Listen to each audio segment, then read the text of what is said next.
हरीश रावत जो इस वक्त हमारे बीच यहाँ पर है। सर बहुत स्वागत है आपका इस मंच पर और आपके चेहरे पे मैं देख रही हूँ इस वक्त मुस्कुराहट बनी हुई है और आप सब भी जोरदार तालियां यहाँ पर बजाइए, तालियों में कमी नहीं होनी चाहिए। हरीश रावत उन कद्दावर नेताओं में शुमार है जो लाख कठिनाइयों के बावजूद भी केंद्र के कैबिनेट मंत्री और प्रदेश के मुख्यमंत्री पद की कुर्सी पर काबिज हुए हैं। उत्तराखंड की राजनीति को बेहद करीब से ये समझते हैं, इन्होंने देखा गया। आज हरीश रावत जी से यहाँ पे तमाम सवाल जवाब सर आपसे होंगे, उत्तराखंड के विकास पे बातचीत होगी, थोड़े तीखे सवाल भी हो सकती हैं, लेकिन हमारे बीच क्योंकि हरीश रावत जी आप बीच वाली सीट पे सर आप बैठ जाइए। जी सर, जी सर, आपसे सर सवाल जवाब यहाँ पर हो उससे पहले मैं चाहूंगी क्योंकि उत्तराखंड की राजनीति बिना हरीश रावत के आप समझ नहीं सकते हैं, समझी नहीं जा सकती है। देवभूमि की राजनीति को जानना है तो हरीश रावत के जीवन परिचय को हमें समझना बहुत जरूरी है और मैं चाहूंगी उनके जीवन परिचय से आपको हम रूबरू भी करवा दें। हरीश रावत जी की जो प्रोफाइल है उससे हम आपके साथ साझा करना चाहते हैं। ब्लॉक लेवल से केंद्रीय राजनीति तक पहुंचने वाले हरीश रावत उत्तराखंड कांग्रेस के वो पिलर हैं जिन्होंने राज्य में कई बार अपनी रणनीति से कांग्रेस की सरकार बनाई। हरीश रावत उत्तराखंड के 7वें मुख्यमंत्री बने तो वो 3 बार प्रदेश की कमान को संभाल चुके हैं। उत्तराखंड राज्य निर्माण के बाद हरीश रावत प्रदेश कांग्रेस के अध्यक्ष बनाए गए और उनकी ही अगुवाई में 2002 की विधानसभा चुनाव में कांग्रेस को बहुमत भी मिला था। उत्तराखंड राज्य में हरीश रावत कांग्रेस की रीढ़ माने जाते हैं तो पहाड़ पर कांग्रेस की जमीन को मजबूत करने का श्रेय भी हरीश रावत को ही जाता है। तो ये हरीश रावत जी के बारे में उनके जीवन परिचय को भी आपने समझा है, उनके जीवन से लेकर राजनीति तक के सफर पर आज यहाँ बातचीत होने वाली है। उत्तराखंड के विकास को लेकर बातचीत होगी, उनके कार्यकाल के दौरान किस तरह के कार्य हुए हैं और आपके योजनाओं को वो किस तरह से देख रहे हैं, इस पर यहाँ पर बातचीत होगी। क्योंकि लगातार हम उत्तराखंड की राजनीति पे आज हम बात कर रहे हैं, तमाम दिग्गज यहाँ पे पहुंचे हुए हैं, लेकिन अब हरीश रावत को क्या हमारे बीच है जो उत्तराखंड की राजनीति का बेहद पुराना नाम है, बेहद खास नाम है, कांग्रेस के वरिष्ठ नेता के। आज अब हरीश रावत जी से सवाल जवाब का ये सिलसिला यहाँ पे आगे बढ़ेगा और यहाँ से आगे अब मंच को आगे बढ़ाएंगे मेरी सहयोगी किरण और इंडिया डेली के आउटपुट हेड हमारे साथ कुंदन श्रीवास्तव जी आगे बढ़ाने वाले हैं। तो लगातार हम बातचीत यहाँ पे कर रहे हैं, सिलसिले को हम आगे बढ़ा रहे हैं। आज का दिन इंडिया डेली के लिए भी बेहद खास है। इन खूबसूरत पहाड़ियों के बीच क्योंकि हम मौजूद हैं, प्रकृति की असीम सुंदरता के बीच हम मौजूद हैं और यहीं पर लगातार नेताओं से सवाल जवाब हो रहे हैं। कुंदन जी। रावत जी, स्वागत है आपका इंडिया मंच पे। मेरा पहला सवाल आपसे, आपको लेकर एक विवादास्पद बयान आ रहा है कि आपको संन्यास ले लेना चाहिए। क्या आपको लगता है कि आपको संन्यास ले लेना चाहिए? देखिए, सर्वप्रथम तो मैं इंडिया मंच का, आप पहली बार देहरादून पधार रहे हैं तो बहुत स्वागत करता हूँ और मंगला जी को जो इसके कर्ता धर्ता है उनको और इंडिया मंच परिवार को मैं बहुत शुभकामनाएं देता हूं कि आपका पधारना हमारे राज्य के लिए भी शुभ हो और आपके संगठन के लिए भी शुभ हो। और सबसे अच्छी बात यह है कि बहुत सारे फ्रेश चेहरे यहाँ पर दिखाई दे रहे हैं। तो जिस तरीके से मंगला जी हैं तो उसी तरीके से बहुत इंटरप्राइजिंग नेचर के लोग उससे जुड़े हुए हैं। अब आपने बहुत ही इंटरटेनिंग सवाल किया कि क्या रिटायरमेंट लेना चाहिए। ये सवाल विरोधी भी पूछ रहे हैं आपसे। जिस दिन टायर्ड हो जाएंगे उस दिन अपने आप रिटायर हो जाएंगे। बाकी ये अवश्य है। मैं इतना ज़रूर समझता हूँ कि व्यक्ति को पोजीशन लेने की स्थिति के से पहले अपनी शारीरिक क्षमता, मानसिक क्षमता सबका आकलन करना चाहिए। और यदि वो आपसे कहे कि नहीं अब बहुत हो गया, तो आप बिना रिटायर हुए भी अपनी टायर्डनेस को कम कर सकते हैं। तो मैं जिस दिन समझूंगा, लेकिन इतना अवश्य है कि मैं चाहता हूँ कि नई पीढ़ी, नए लोग आए, हमारी पार्टी में भी आए, राजनीति में भी आए, हमारे राज्य में भी आए। लेकिन आपने उसका जवाब ये दिया था कि जो आपको कहते हैं संन्यास ले ले, या तो वो बीजेपी में चला जाता है या ऊपर चला जाता है। ये तो मैंने, किसी ने सार्वजनिक रूप से सलाह दी, तो मैंने कहा भाई यहाँ तो दो ही काम हुए हैं, या तो जिन्होंने कहा ये रिटायर हो जाता वो रिटायर हो गए, और या फिर लोग इतने टायर्ड हो गए कि वो बीजेपी में भाग गए। तो आप किसको कहना चाह रहे थे, ये मैसेज किसको देना चाह रहे थे आप? कुछ रहस्य की कुछ बातें मुट्ठी बंद भी तो रहनी चाहिए ना। नहीं, सार्वजनिक मंच आप कह सकते हैं। यदि पूरी मुट्ठी खोल देंगे तो फिर हम में आकर्षण क्या रह जाएगा। तो कुछ अगली बार के लिए कुछ लोग और उत्सुकता से पूछें कि क्या मेरी बंद मुट्ठी में है, तो उस दिन के लिए छोड़ देते हैं। लेकिन उसके बाद लोग कैलकुलेशन ज़रूर लगा रहे हैं कि कौन ऊपर गया और कौन भाजपा में गया। तो दोनों में, बल्कि दोनों ये अंदाज लगा रहे हैं कि हम में से ज़्यादा सुविधाजनक जगह कौन गया है। अच्छा, मेरा आपसे एक सवाल है कि उत्तराखंड में कांग्रेस की ऐसी स्थिति क्यों है, कांग्रेस क्यों नहीं जीत पा रही है यहाँ? देखिए, दो बातें हैं। एक तो पूरे राजनीति के परिवेश को देखिए। एक दौर था जब कांग्रेस का दौर था, फिर एक दौर आया जो मिली जुली सरकारों का दौर था, फिर एक दौर आया, फिर कांग्रेस आई, और लेकिन यहाँ तो बीजेपी दो बार आ गई। अब जो दौर आया है कांग्रेस के बाद भाजपा का दौर आया है। तो ये दौर लग रहा था कि इस बार विराम लग जाएगा, बाल बाल बच गए। चलिए, आप तो राजनीति के माहिर खिलाड़ी हैं, आपको क्या लगता है कब तक विराम लगेगा? नहीं तो 400 के पार वाले 240 पर थोड़ी अटक जाते। तो इसका मतलब है जनता ने उनको विराम लगाने का मन बना लिया था। कहीं थोड़ी सी कमी रह गई कि हम लोग इस बात का एहसास, जो जन भावना, जो परिवर्तन आ रहा था, उसका एहसास नहीं कर पाए। तो वही तो पहली कमी हम जानना, कमी कहाँ कमी रह गई, वो क्या कमी है वो?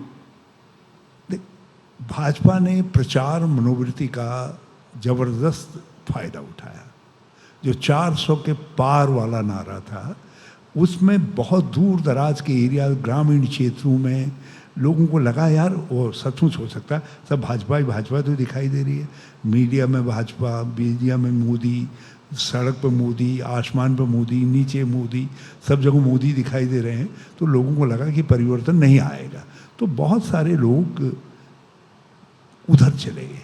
लेकिन जब तीसरे दौर के बाद लोगों को लगा नहीं, कुछ और हो रहा है, लोगों की धारणाएं बदल रही हैं, लोग भाजपा के विपक्ष में जा रहे हैं, तो उसके बाद आप देखिए कि 400 के पार वाले 240 के पर भी नहीं पहुंच पाए। और कांग्रेस, जिसको कह रहे थे कि कांग्रेस को अपने को ढूंढना मुश्किल हो जाएगा, कांग्रेस 99 पर जा गई। आपको क्या लगता है जो 99 सीटें कांग्रेस को मिली हैं वो अप टू द मार्क है? आपके हिसाब से वो परफॉर्मेंस बढ़िया है आपके हिसाब से? नहीं, परफॉर्मेंस तो तब बढ़िया है जब हम राजनीतिक दल के रूप में अपनी पुरानी जगहों को प्राप्त करें। हमको वो करना है। लेकिन राजनीति के अंदर जब मन बदलता है तो बड़ी तेज़ी से लोगों का मन बदलता है। आप देखिए 1984 में केवल एक जंगा रेड्डी जीत करके आए थे आंध्रा से भाजपा के, अटल जी भी हार गए थे। लेकिन फिर अटल जी को राजीव जी ने सोचा कि नहीं, अटल जी के बिना हिंदुस्तान की पार्लियामेंट अधूरी है, तो ऐसी स्थितियां बनाएगी कि अटल जी जीत करके आए। दो भाजपाई हो गए जो है उस लोकसभा में 84 to 89। लेकिन कालांतर में आज वो सत्ता में आ गए। तो कांग्रेस यदि 54 से 99 पहुंची है, तो हम उम्मीद करते हैं कि अगली बार हम अपने सहयोगियों के साथ अच्छी मेजॉरिटी लाएंगे, 300 के पार होंगे, और फिर हम उम्मीद करते हैं कि ऐसी भी स्थितियां आएंगी कि लोग सिंगल वे कांग्रेस को बहुमत देंगे। बिल्कुल। हरीश जी, आपने ये कहा कि जो टायर्ड होते हैं वो रिटायर्ड होते हैं, बट अभी जो मैं आपका हमला एक सत्ता पक्ष पे देख रही हूँ, चाहे वो 40 कारतूस मिलने को लेकर के आप हमलावर हो, या फिर मैं गैंडसैर को लेकर के कहूँ कि अगर 2016 में हमारी सरकार गिरी नहीं होती तो शायद आज वो मुद्दा भी हमने पूरी तरह से समाधान उसका कर दिया होता। इसके अलावे भी आपकी तरफ से और भी पलटवार किए जा रहे हैं, तो फिलहाल तो रिटायरमेंट के कोई चांसेस लगते नहीं हैं। क्या इसी हमले के साथ, इसी पुरजोर तरीके के साथ अब चुनावी मैदान में भी, क्योंकि कुछ सालों के बाद चुनाव होना है और अब उसी दिशा में कांग्रेस कार्य कर रही है? देखिए, हार करके मैदान नहीं छोड़ा जाता है, और यदि जीत गए होते या कांग्रेस जीत गई होती तो हो सकता है कि हम ये सोचते कि बस अब बहुत हो गया, लेकिन हार करके मैदान छोड़ दें, पार्टी कमज़ोर स्थिति में हो, तो ऐसे में मैदान छोड़ दें, मैं समझता हूँ वो मेरी सिपत नहीं। तो यानी कि जो अगला चुनाव है उसमें जीत हासिल करके फिर संन्यास के बारे में हाँ, आप सोच सकते हैं? फिर सोचेंगे। एक जीत कांग्रेस की वो मैं देखना चाहता हूँ। जी। सर, एक वीडियो भी फिलहाल में बहुत वायरल हो रहा है, और ये मैं कहूँ कि गाय की राजनीति बहुत ज़्यादा अभी उत्तराखंड में देखने को मिल रही है। एक वीडियो है, पूर्व विधायक है बीजेपी के, उनके तरफ से वायरल किया जा रहा है कि गाय माता कह रही है मुझे हरीश जी से बचाओ। तो इसको लेके, क्योंकि गाय पर राजनीति अभी फिलहाल, क्योंकि अभी आप गए भी थे एक इसमें जिनकी डेथ हुई थी उनके इस पे, और उस पर देखिए, मैं जिन लोग दिखा रहे हैं जी, उसमें दो तरीके के लोग हैं। एक तो वो हैं जो गंगा के नहीं हैं, जो गंगा को नोच करके, बालू नोच करके खा रहे हैं, वो गाय के क्या होंगे? जो गंगा का नहीं तो वो गाय का क्या होगा?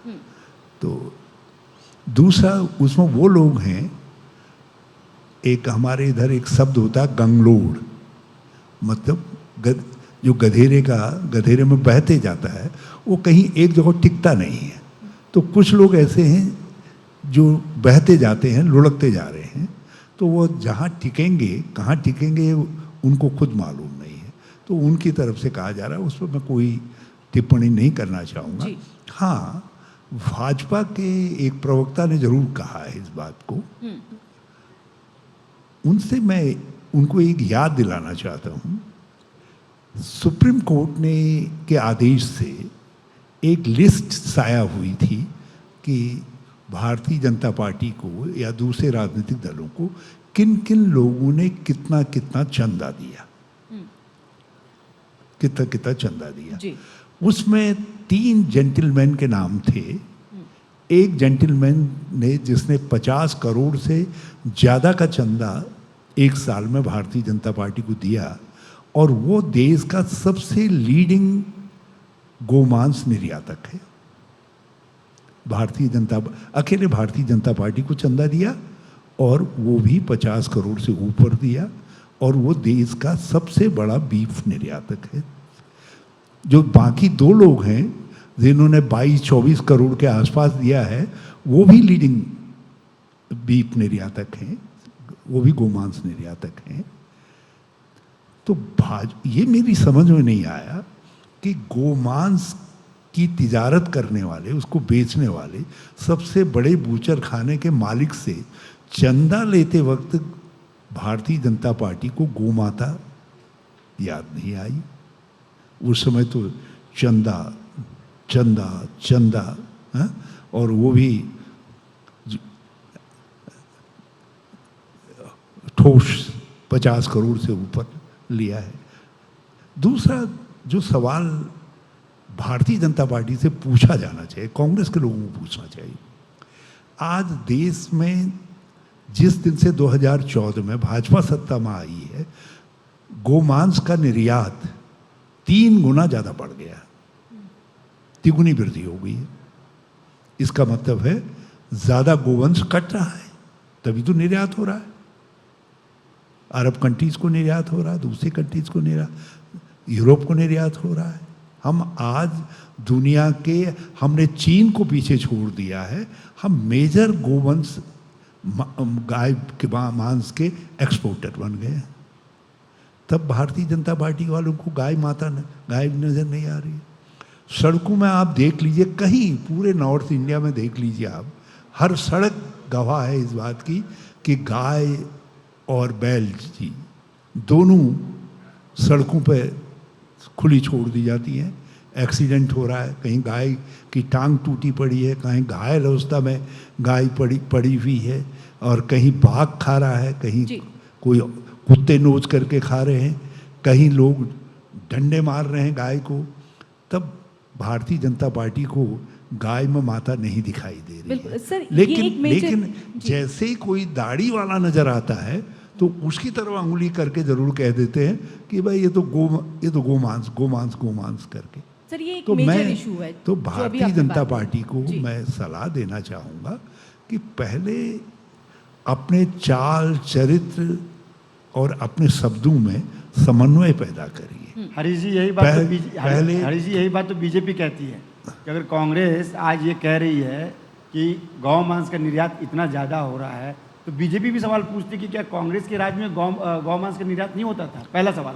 दूसरा, आप जो डेटा बता रहे हैं, आप जो ये कह रहे हैं कि बाकी कंट्रीज नहीं, एक बात बताइए, कांग्रेस ने, और दूसरा आपने कहा कि कांग्रेस, आपने दाढ़ी वाला देखा तो आपने विरोध, कांग्रेस ने गोवंश संरक्षण, गोवंश गलत तो गलत है, गलत तो गलत, मैं वही कह रहा हूँ कि आप जो है किसी को देख करके, वर्ग देख करके किसी की तरफ भी कह देंगे ये गोमांस करके, ये क्या है? क्या धारणा है? क्या सोच है?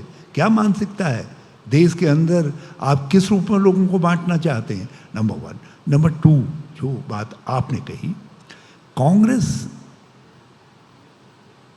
ने कभी, अगर आपको रंजीत सिन्हा वाला याद हो, कांग्रेस ने कभी गाय की राजनीति नहीं की। हमने गाय की राजनीति नहीं की, आपने गाय की राजनीति की भाजपा ने। तो आपको बैन लगाना चाहिए था गोमांस के निर्यात पे। यदि कांग्रेस कुछ गलत कर गई तब तो आप सत्ता में आए कांग्रेस को गलत बता करके, और आप उसका अनुसरण करने के लिए तो सत्ता में नहीं आए, और आपने अनुसरण ही नहीं किया है, आपने तिगुना कर दिया है। और तिगुना ही नहीं किया है, जो सबसे मेजर बीफ एक्सपोर्टर है उससे आप 50 करोड़ से ज़्यादा का चंदा लेते हैं। ये तो है ओवरहैंड। अंडरहैंड कितना लिया गया है वो भगवान जाने। बूचरों की संख्या, बूचरीज की संख्या, उत्तर प्रदेश में तो लगातार ऐसे बूचरों को बंद किया जा रहा है। योगी जी लगातार बंद कर रहे हैं और आप कह रहे हैं कि संख्याएं बढ़ी हैं। उत्तर प्रदेश, आप देख लीजिए, डेटा देख लीजिए। उत्तर प्रदेश के सहारनपुर में ही सबसे बड़ी बूचरी है। मैं याद दिलाना चाहता हूँ, लेकिन मैं योगी जी के कमिटमेंट को, क्योंकि वो गो संरक्षण पीठ से हैं, मैं उनके कमिटमेंट को, मैं उस पर कोई अंगुली नहीं उठा रहा हूँ। लेकिन ये ज़रूर कहना चाहता हूँ, ये संयोग है कि जिस पार्टी के वो मुख्यमंत्री हैं, उस पार्टी के शासन में गोमांस का निर्यात 3 गुना बढ़ा है। उनकी पार्टी ने राष्ट्रीय स्तर पर चंदा लिया है, हैवी चंदा लिया है, और उसका कुछ हिस्सा उत्तर प्रदेश में भी गया होगा। इसलिए मैं इतना ज़रूर कहूँगा योगी जी से, ज़रा सा गुरु महाराज को ज़रूर याद कर लीजिएगा जिस समय वहाँ के चंदे की राशि का उत्तर प्रदेश में उपयोग हो, क्योंकि वो गोमांस के निर्यातकों से लिया गया चंदा है। विवेक सवाल पूछना चाहते जी। हरीश सर, मेरा सवाल आपसे ये है कि आपने कहा कि भारत गोमांस का सबसे टॉप एक्सपोर्टर है। निर्मला सीतारमण ने ऑफिशियली स्टेटमेंट जारी किया कि भारत गोमांस का निर्यात नहीं करता है, भारत में गोमांस का एक्सपोर्ट भी नहीं किया जाता है, भैंस की मीट का एक्सपोर्ट किया जाता है। तो क्या कांग्रेस इस बारे में भ्रम की स्थिति बना रही है कि जिससे पॉलिटिकली फायदा कांग्रेस को हो पाए और बीजेपी को डेंट हो पाए? देखिए, आप जो है बीफ की क्या परिभाषा है, और जरा निर्मला सीतारमण जी हमसे क्या पूछ रही हैं, जरा बीफ की परिभाषा जो है अपने सहयोगी किरण रिजिजू से पूछ लें। उन्होंने कहा I am proud to be a beef eater. Sir, उनका सवाल कुछ और है। मैं गाय वो सवाल बहुत सीधा सवाल है उनका। मैं सीधा सवाल मैं सीधा उत्तर दे रहा हूँ। उन्होंने निर्मला सीतारमण जी को कोट करते हुए पूछा, मैं उनके माध्यम से कहना चाहता हूँ कि भैंस की मीट की सप्लाई होती है, गाय की मीट की निर्यात मैं कह रहा हूँ किरण रिजिजू से जरा सा ये तो पूछें कि किरण रिजिजू जी, तो तुम गाय का मांस खाते हो? क्या कहा है उन्होंने? मैं और उनके तमिलनाडु के अध्यक्ष ने कहा है, उनके केरल के अध्यक्ष ने कहा है, तो वो खाते हैं। उस समय तो जो है सब चीज़ पवित्र है। और लेकिन यही एक अजीब सा सवाल है कि आप क्या भाजपा ने चंदा लेने से पहले कोई सर्टिफिकेट लिया था जिससे 50 करोड़ का ओवरहैंड चंदा लिया है? एक सर्टिफिकेट लिया था कि उनके वहाँ गाय नहीं काटी जाती है। कांग्रेस का एक सेकंड दूसरी बात, भाजपा से ये सवाल मैं चाहता हूँ इंडिया मंच जरूर पूछे अगली बार कि क्या आप ये सर्टिफाई करने को तैयार हो कि जिन बूचरीज को तुमने लाइसेंसेस दिए हैं उन बूचरीज में गाय नहीं कटती हैं, बैल नहीं कटते हैं? ये बताएं ना, ये सर्टिफिकेट है क्या? इंडिया मंच को कोई ऐसा सर्टिफिकेट उन्होंने दिया है? आप तो पत्रकार हैं, जहां न पहुंचे रवि वहां पहुंचे पत्रकार। वहां पहुंचे पत्रकार। आप जरा सा वो सर्टिफिकेट उनका ला करके हमको भी दिखा दीजिएगा, हम भी इनलाइटेंड होना चाहेंगे। जी हरीश सर, मैं भारत की विदेश व्यापार नीति को पढ़ रहा था। इसमें टैरिफ आइटम HS कोड 0201 और item description beef of cows, oxen and calf, export policy prohibited मतलब बैन है, not permitted to be exported cow meat, जबकि बीफ पर जो कि भैंस का मीट है उस पर एक्सपोर्ट पर अलाउ है कि आप उसको अलाउ कर सकते हैं। तो यहाँ पर क्लियरली विदेश व्यापार नीति में आपने शायद इसमें ये नहीं देखा, ये नीति कांग्रेस के समय में बनी हुई नीति है। हाँ, ये कांग्रेस के समय में बनी हुई नीति है, इसलिए जरा सा उसको भी देख करके बताइएगा। और ज़रा सा इसमें ये भी देख लीजिएगा, तब जो है श्री शरद पवार देश के कृषि मंत्री थे और मैं उनके साथ उनका असिस्टेंट था, जो है इसको भी ज़रा सा पढ़ लीजिए। हाँ, लेकिन ये सब भाजपा तो बदलने के लिए आई और उन्होंने हमारे जाने के बाद चीज़ें बदल दी, और बदलने के बाद जो है आज बूचरीज में और वो भी भाजपा के सपोर्टर बूचरीज के अंदर जो है एवरीबॉडी नोज, ये सबके नॉलेज में है कि क्या काटी जा रही है, क्या काटे जाते हैं। और फिर एक सेकंड मैं आपके प्रश्न के महत्व को नहीं घटाना चाहता। मैं आपसे एक बात पूछना चाहता हूँ, एक आम हिंदू के तौर पर क्या आपकी भावनाएं आहत नहीं होती जब आप जिसको गौ माता कहा जा रहा है, जिसको राष्ट्र माता के रूप में कुछ लोग देखना चाहते हैं, उस गाय को जो है सड़क में डंडा मार करके खदेड़ दिया जाता है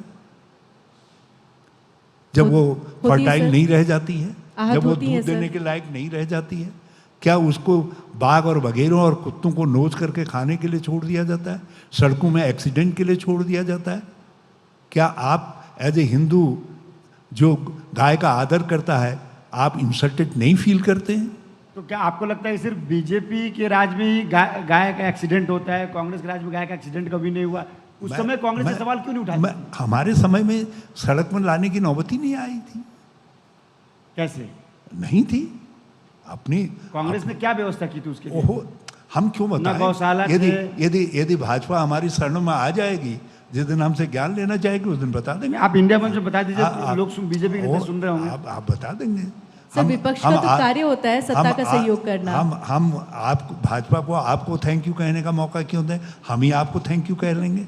हम अपने प्रतिद्वंदियों को क्यों मौका देंगे कि वो आपको थैंक यू कहें? क्या आपने हमारा ज्ञान उन तक पहुंचा दिया? सर, मेरा एक आखिरी सवाल आपसे है। आपने आज एक प्रेस कॉन्फ्रेंस किया है और आपने कहा है कि आगे आप चुनाव नहीं लड़ेंगे, क्या ऐसा सही है? और क्या एक अनौपचारिक घोषणा है आपके रिटायरमेंट की तरफ? देखिए, पहली बात तो यह हम पार्टी के लोग हैं।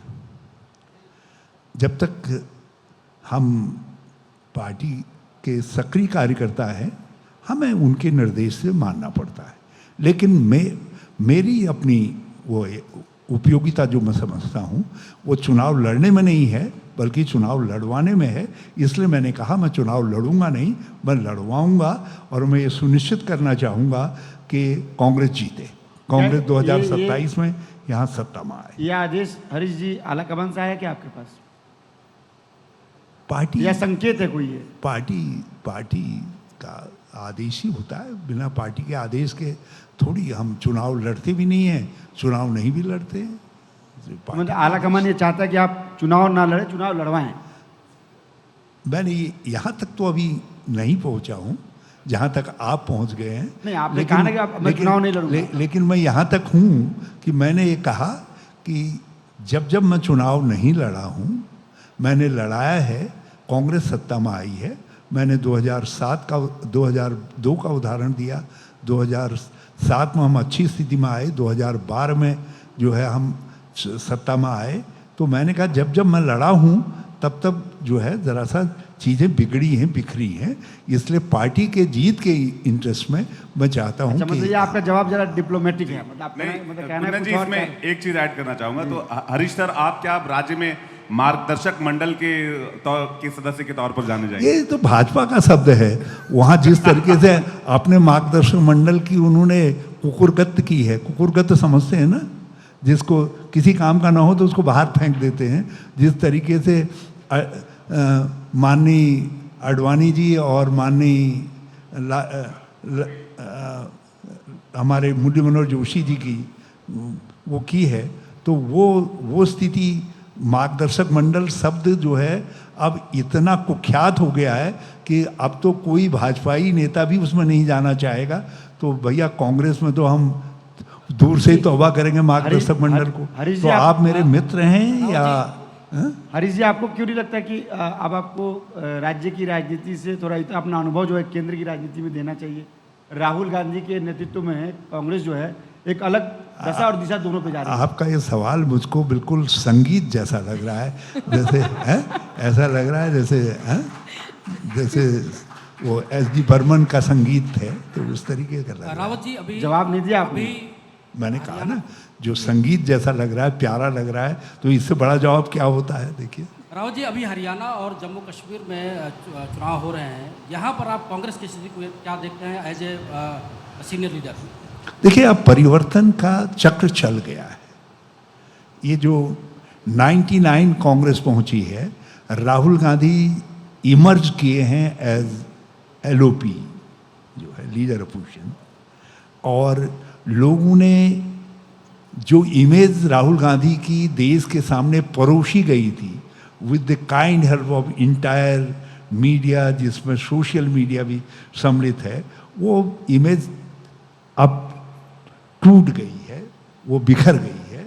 और अब राहुल गांधी एक ऐसे लीडर के रूप में दिखाई दे रहे हैं जिसके पहले ही भाषण में पूरी central cabinet including prime minister उठक बैठक करते दिखाई दिए हैं, प्रश्न पूछते और उड़ते बैठते दिखाई दिए हैं, जिसमें देश के सर्वशक्तिशाली गृह मंत्री अमित शाह जी स्पीकर से प्रोटेक्शन मांगते, इसकी साहब इनके हमलों से हमको बचाइए कहते हुए देखे गए हैं। तो अब सारी इमेज बदल गई है।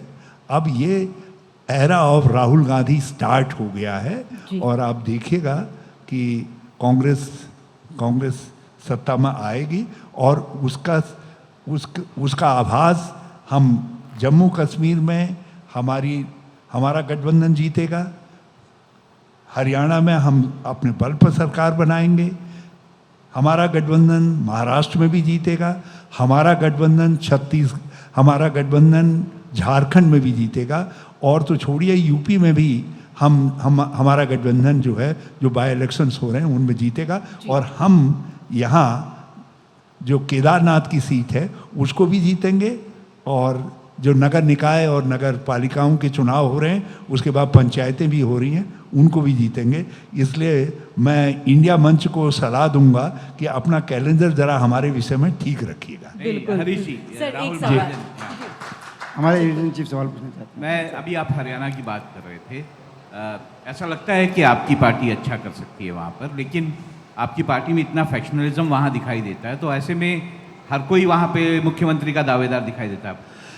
एक बात बताइए, फैक्शनलिज्म हमारी पार्टी में दिखाई दे रहा है और टिकट के बंटवारे के बाद लट्ठम लट्ठ हरियाणा में भाजपा में हो रही है। किसे बनाएंगे आप? 200 से ज़्यादा लोग जिनमें cabinet minister, MLA, ex MLA हैं, वो भाजपा छोड़ रहे हैं। किसे बनाएंगे अगर जीते तो? किसे बनाएंगे? जो मोस्ट अनुशासित पार्टी है उसका हाल उत्तराखंड में अंदर जो लट्ठम लट्ठ हो रही है अंदर ही अंदर जो है, कुछ दिनों बाद आपको मैं ब्रेकिंग न्यूज का इंतजार करिएगा और जरा ध्यान रखिएगा उत्तराखंड में क्या हो रहा है। आपने दावा किया कि आपकी पार्टी जो है हरियाणा में सरकार बनाने जा रही है, आपने दावा किया। अब ये बता दीजिए इंडिया मंच पे कि अगला वहाँ का मुख्यमंत्री कौन होगा। सवाल तो ये बड़ा है ना, आपने ये तो बता दिया पार्टी जीत रही है, मुख्यमंत्री कौन होगा? जब बहू आ जाएगी तो पोता भी हो जाएगा। आप बहू तो आने दीजिए। आप वाह भाई, ऐसे पंडित जी हैं आप। बहू अभी आई है और आप हमसे पोते का नामकरण करवा दे रहे हैं। बहू की आने की सूचना तो हो गई है ना? है, बहू की आने की सूचना तो हो गई है ना? हाँ बिल्कुल, बहू आ रही है, लक्षण प्रकट हो गए, टीका टाका हो गया। तो क्या कोई महिला कैंडिडेट? आप तो केवल सहनाई बजने की देर है। क्या कोई महिला कैंडिडेट मुख्यमंत्री बनेंगे क्या हरियाणा के इस बार? मुस्कुरा रहे हैं आप। आपकी निगाह विनेश फोगट पर तो नहीं है। हम उनको एमएलए ही बनाएंगे, मंत्री बनाएंगे, खेल मंत्री बनाएंगे, हरियाणा का खेल मंत्री बनाएंगे, क्योंकि संघर्षशील महिला है। आज महिला संघर्ष की एक प्रतीक के रूप में। मैंने मुख्यमंत्री के बारे में पूछा था आपसे, खेल मंत्री के बारे में मैंने मुख्यमंत्री के बारे में पूछा था आपसे। जब अवा कौखो सीख जाएंगे तब आगे भी बात करेंगे ना। ठीक है सर, जिस तरह से आपने कहा कि राहुल गांधी के नेतृत्व में आकर के कांग्रेस बहुत बेहतरीन प्रदर्शन कर रही है, सैम पित्रोदा ने भी कुछ ऐसी ही बातें कही। उन्होंने कहा कि राजीव गांधी से बहुत ही बेहतरीन जो नेता और नेतृत्व और नीतियां बनाते हैं वो है राहुल गांधी। देखिए, हर नेता का अपना एक व्यक्तित्व होता है। राजीव जी एक अद्भुत प्यार करने लायक व्यक्तित्व थे, महान व्यक्तित्व थे। इंदिरा जी से लोग आदर भी करते थे, बाहर भी खाते थे। वो एक अलग तरीके की व्यक्तित्व थी। नेहरू एक समन्वयकारी व्यक्तित्व थे, वो सबको जोड़ करके चलते थे। राहुल गांधी से डरते हैं क्या? राहुल गांधी जी एक श्रमशील, एक दृढ़ निश्चयी व्यक्ति हैं। दृढ़ निश्चयी व्यक्ति हैं। कोई दृढ़ निश्चयी व्यक्ति ही दुनिया के इतिहास में वो पहले व्यक्ति हैं जो 3,500 किलोमीटर पैदल चले। 3,500 किलोमीटर पैदल चले हैं, वो भी एक टी शर्ट और सवाल तो ये पहन कर 2014 की बात तो और 4,000 किलोमीटर न्याय यात्रा निकाली है। तो एक श्रमशील, मेहनती, परिश्रमी व्यक्ति है, दृढ़ निश्चयी व्यक्ति हैं। तो देश को इस समय जिस तरीके के हालात में भाजपा ने छोड़ दिया है, देश की इकोनॉमी, हमारा सोशल फैब्रिक, हमारी एग्रोनॉमी, ये सब चीज़ें जिस किनारे पर आ गई हैं, उसमें हमको एक ऐसा व्यक्ति चाहिए प्रधानमंत्री के रूप में जो दृढ़ निश्चयी हो, जिसमें संघर्ष की अद्भुत क्षमता हो, और वो दृढ़ निश्चय और संघर्ष की अद्भुत क्षमता राहुल गांधी जी में है। सर, तो क्या 99 नंबर्स ले आना लोकसभा में राहुल गांधी को प्रधानमंत्री के दृष्टिकोण पे देखने लायक है? इस हिसाब से हम देख सकते हैं कि सिर्फ 99, क्योंकि इससे पहले कई हार हो चुकी है उनके नेतृत्व में।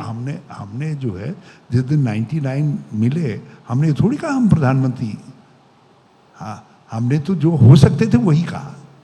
लेकिन उनके एलओपी बनने के बाद जो संभावनाएं बन रही हैं, जिस तरीके से देश के मानस में परिवर्तन आ रहा है और जिस तरीके से उनका व्यक्तित्व उभर रहा है, लोग उनको देख रहे हैं जिस रूप में, और उस रूप में जो है ऐसा लगता है कि राहुल गांधी जी के साथ अब विपक्ष जो हमारा गठबंधन है वो अगली बार सरकार बनाएगा। अच्छा चलिए, एलओपी की बात जो मेरा आपसे सवाल है ये कि बात ऐसी आ रही थी कि राहुल गांधी एलओपी बनना नहीं चाह रहे थे, शायद उनको मोदी से डर लगता है, क्योंकि कभी वो झप्पी देते हैं मोदी जी को, कभी मोदी जी से गले लग जाते हैं। क्या हुआ कि ऐसा क्या घटना हुई भाई राहुल गांधी को एलओपी बनना पड़ा? अच्छा, मतलब जिनके गले लगते हैं आप उनसे डरते हैं? तो तो पहले राहुल गांधी ने मना क्यों किया था भाई, अब ये लोग खुल के एक क्यों नहीं बात बता रहे हैं? बताइए, गले आदमी तब लगता है जब कहता है आओ प्यार करें। तो राहुल गांधी जी ने एक पार्लियामेंट्री गेस्चर है, हाउस ऑफ कॉमन्स में जब एटली ने चर्चिल हार गए थे, उनके नेतृत्व में हार गई थी उनकी पार्टी, तो उनके पास एटली गए और उनसे गले मिले। तो this is a parliamentary gesture.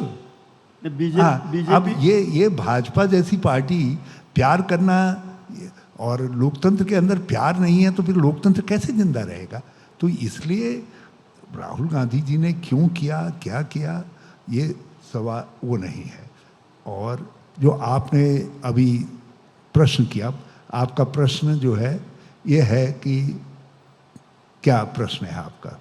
मेरा प्रश्न ये है कि राहुल गांधी जब एलओपी बनने की बात आई, आपका प्रश्न है कि राहुल गांधी जब मोदी की दर से एलओपी नहीं बन रहे थे, हाँ? यही है ना प्रश्न? हाँ, उनको पहले ही मान जाना चाहिए जब उनको... आपने ठीक से प्रश्न सोच लिया ना, यही है ना? तो एक बात बता दीजिए, आप कह दीजिएगा आप कि अब उनका डर दूर हो गया है, अब उनका डर दूर हो गया। नहीं, कुछ बीजेपी वाले तो ये कह रहे हैं कि केस जो उनके ऊपर केस मुकदमा चल रहा है, उससे बचने के लिए ये मीडिया का एक परसेप्शन था कि वो नहीं बनना चाह रहे। Consultation was on. आप कांग्रेस के नेता प्रतिपक्ष नहीं बन रहे थे, आप इंडिया हमारे गठबंधन के नेता प्रतिपक्ष बन रहे थे। तो जब तक सबसे बात नहीं होगी तो क्या राहुल गांधी जी को ये कहना चाहिए था नहीं नहीं नहीं, नहीं मैं ही होता हूँ? अरे सबसे बातचीत की, और उसमें लोगों ने हमारे मीडिया के मित्रों ने परसेप्शन ये बनाने की कोशिश की, भाजपा स्पॉन्सर्ड मीडिया ने ये परसेप्शन बनाने की कोशिश की कि राहुल गांधी जो है मोदी की दर से एलओपी नहीं बन रहे हैं। अब मीडिया को कह देना चाहिए, भाजपा स्पॉन्सर्ड मीडिया को कह देना चाहिए कि मोदी जी अब आप खैर मनाइए, अब राहुल आपसे नहीं डर रहे हैं, ये कह देना चाहिए।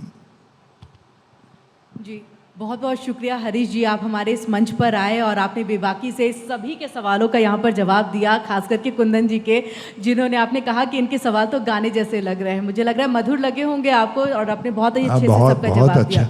बहुत अच्छा लगा जी। आप इंडिया मंच हैं, हम इंडिया गठबंधन हैं, तो आपकी हमारी तो बिरादरी एक ही है। Thank you very much. बहुत बहुत धन्यवाद आपका हरीश जी, बहुत आपको फिर से बहुत बहुत शुभकामनाएं, बहुत बहुत बधाई। मैं चाहूंगी हरीश रावत जी आप मंच पे ही रहिएगा। और किरण, क्योंकि आपने कहा कि बेबाकी के साथ उन्होंने जवाब दिया है, ना सिर्फ बेबाकी के साथ बल्कि हरीश रावत जी जिन्होंने अपने करियर की शुरुआत वकालत के साथ की थी, उनके जवाबों के अंदाज में वो वकालत बखूबी तौर पे नजर भी आया गया। हरीश रावत जी, आपके हाथों एक शुभ कार्य यहाँ पे हम करवाना चाहते हैं। मैं चाहूंगी आप इसीलिए मंच पे ही रहिएगा, क्योंकि अब यहाँ पर वक्त हो गया है excellence award for innovations in media field, माफ कीजिएगा मेडिकल फील्ड में। यानी कि मेडिकल फील्ड में जिस तरीके से आज हम देख रहे हैं कि बाद एक नए टेक्नोलॉजी सामने आ रही है, नए प्रोडक्ट्स लॉन्च हो रहे हैं। हमारे बीच इस वक्त दो शख्सियत मौजूद है, आईमेक्स से संजय टिमगिरी जी हैं और रमेश डाउकर जी हमारे बीच, हरीश रावत जी यहाँ पर मौजूद है। मैं चाहूँगी आप दोनों मंच पर आ जाइए ताकि आपको सम्मानित किया जा सके। यहाँ पर आपने जो बहुमूल्य योगदान दिया है मेडिकल के क्षेत्र में, आप दोनों मंच पर आ जाइए।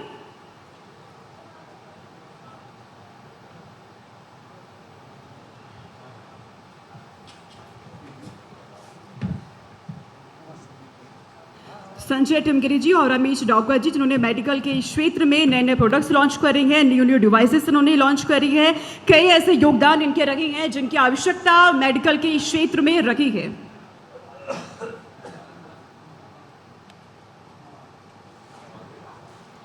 हरीश रावत जी, मैं चाहूंगी आप दोनों शख्सियत को सम्मानित करिए।